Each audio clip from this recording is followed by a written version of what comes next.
নমস্কার। ভোটার তালিকা নিয়ে বেশ একটা উদ্বেগ কিন্তু তৈরি হয়েছে, তাই না? অনেকের মনেই নানা প্রশ্ন। তো এই ব্যাপারে সুপ্রিম কোর্ট সম্প্রতি একটা খুব গুরুত্বপূর্ণ ব্যাখ্যা দিয়েছে। চলুন আজ সেই বিষয়টা একটু সহজ করে জেনে নেওয়া যাক। আচ্ছা, যে প্রশ্নটা নিয়ে সবার মনে সবচেয়ে বেশি ভয়, একদম সেটা দিয়েই শুরু করা যাক। ভোটার তালিকা থেকে নামটা বাদ পড়া মানে কি নাগরিকত্ব বাতিল হয়ে গেল? চলুন এই পুরো বিষয়টা বিশ্লেষণ করে এর আসল উত্তরটা খুঁজে বের করি। দেখুন, এই যে এত বিভ্রান্তি, এটা বুঝতে হলে আগে আমাদের জানতে হবে যে ঠিক কোন প্রক্রিয়ার কারণে এই প্রশ্নগুলো উঠছে। আর সেই প্রক্রিয়াটার নাম হলো এসআইআর, মানে এসআইআর। তো এই এসআইআর বা সিস্টেম্যাটিক ইন্টেন্সিভ রিভিশন এটা আসলে কি? এটা হলো ভোটার তালিকা সংশোধনের একটা বিশেষ প্রক্রিয়া। এখন মনে হতে পারে এটা কি নতুন কিছু? না, একদমই না। এটা আসলে ইলেকশন কমিশনের একটা নিয়মিত কাজ। এর মাধ্যমে ওরা দেখে যে ভোটার তালিকাটা যেন সব সময় ঠিকঠাক থাকে, মানে একদম আপ টু ডেট আর ভুল ত্রুটি ছাড়া হয়। এখন প্রশ্ন হলো এই কাজটা করা হচ্ছে কেন? ইলেকশন কমিশন আদালতে কিন্তু খুব পরিষ্কার করে তাদের উদ্দেশ্য জানিয়েছে।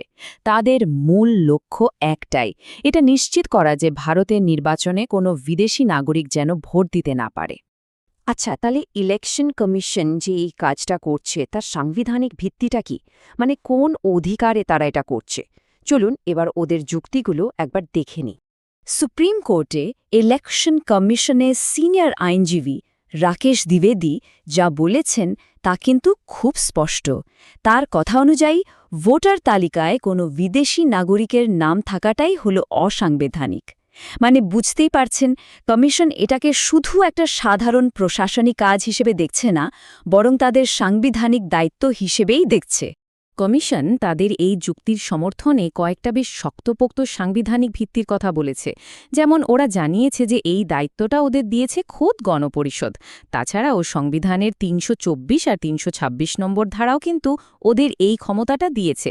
আর সবশেষে একটা ব্যাপার ভাবুন তো, দেশের রাষ্ট্রপতি বা সুপ্রিম কোর্টের বিচারপতি হতে গেলেও তো ভারতীয় নাগরিকত্ব লাগে, তাই না? তাহলে একটা অবাধ আর সুষ্ঠু নির্বাচনের জন্য নির্ভুল ভোটার তালিকা যে কতটা জরুরি সেটা নিশ্চয়ই বোঝা যাচ্ছে।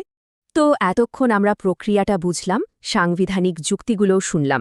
এবার আসা যাক এই আলোচনার সবচেয়ে গুরুত্বপূর্ণ অংশে, মানে যে ভয়টা সবার মনে কাজ করছে সেটার আসল সত্যিটা কি, সেটাই এখন পরিষ্কার করা হবে। এর উত্তরটা হলো একেবারে দ্ব্যর্থহীনভাবে না। ভোটার তালিকা থেকে নাম বাদ পড়লে নাগরিকত্ব বাতিল হয় না। ইলেকশন কমিশন সুপ্রিম কোর্টে একদম পরিষ্কার করে জানিয়ে দিয়েছে যে ভোটার তালিকা থেকে কারো নাম বাদ পড়ার সঙ্গে নাগরিকত্ব বাতিলের দূর দূর পর্যন্ত কোনো সম্পর্ক নেই। এটা নিঃসন্দেহে একটা বিরাট স্বস্তির খবর, আর এই সত্যিটা সবার পরিষ্কারভাবে জানাটা খুব দরকার।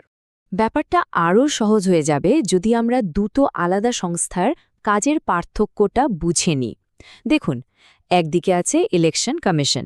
ওদের কাজটা হলো প্রশাসনিক, মানে ভোটার তালিকাটা ঠিকঠাক রাখা, আপডেট করা। আর অন্যদিকে আছে কেন্দ্রীয় সরকার। নাগরিকত্ব দেওয়া বা বাতিল করার মতো বিরাট আইনি সিদ্ধান্ত নেওয়ার ক্ষমতা কিন্তু একমাত্র কেন্দ্রীয় সরকারের হাতেই আছে। ইলেকশন কমিশন এই সিদ্ধান্তটা নিতেই পারে না, এটাই মূল পার্থক্য। তাহলে এই যে বলা হচ্ছে ভোটার তালিকা সংশোধন, এটা আসলে কি? এটা একটা খুবই সাধারণ প্রশাসনিক প্রক্রিয়া। ভাবুন তো, যারা নতুন ১৮ বছরের হয়ে ভোটার হলেন তাদের নাম যোগ করতে হবে। আবার কেউ যদি মারা যান তার নামটা তালিকা থেকে বাদ দিতে হবে। বা ধরুন কেউ এক জায়গা থেকে অন্য জায়গায় চলে গেলেন, তার ঠিকানাটাও তো বদলাতে হবে, তাই না? এগুলাই হলো সেই কাজ। এর সঙ্গে নাগরিকত্ব বাতিলের কোনো সম্পর্কই নেই। কমিশন আরও একটা কথা খুব জোর দিয়ে বলেছে। ওরা জানিয়েছে যে এই পুরো প্রক্রিয়াটা তাদের সাংবিধানিক দায়িত্বের অংশ। এর পেছনে কোনো রাজনৈতিক উদ্দেশ্য নেই। তাদের একটাই কাজ, আইন মেনে একটা নির্ভুল ভোটার তালিকা তৈরি করা। ব্যাস। ব্যাস, তাহলে এত সব আলোচনার পর মূল বিষয়টা কি দাঁড়ালো? চলুন সবচেয়ে জরুরি পয়েন্টগুলো আর একবার গুছিয়ে নেওয়া যাক, যাতে আর কোনো রকম বিভ্রান্তি না থাকে। মূল বিষয়গুলো হল: ১. ইলেকশন কমিশন শুধু তার সাংবিধানিক দায়িত্বটাই পালন করছে। ২. ভোটার তালিকা থেকে নাম বাদ পড়া মানে কিন্তু নাগরিকত্ব বাতিল হওয়া নয়। ৩. নাগরিকত্বের বিষয়ে সিদ্ধান্ত নেওয়ার আইনি ক্ষমতা একমাত্র কেন্দ্রীয় সরকারের আছে, আর কারো নয়।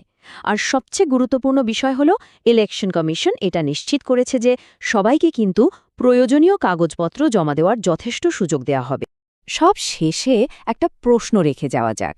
এই পুরো প্রক্রিয়া আর বিতর্ক থেকে একটা বড় প্রশ্ন কিন্তু উঠে আসছে।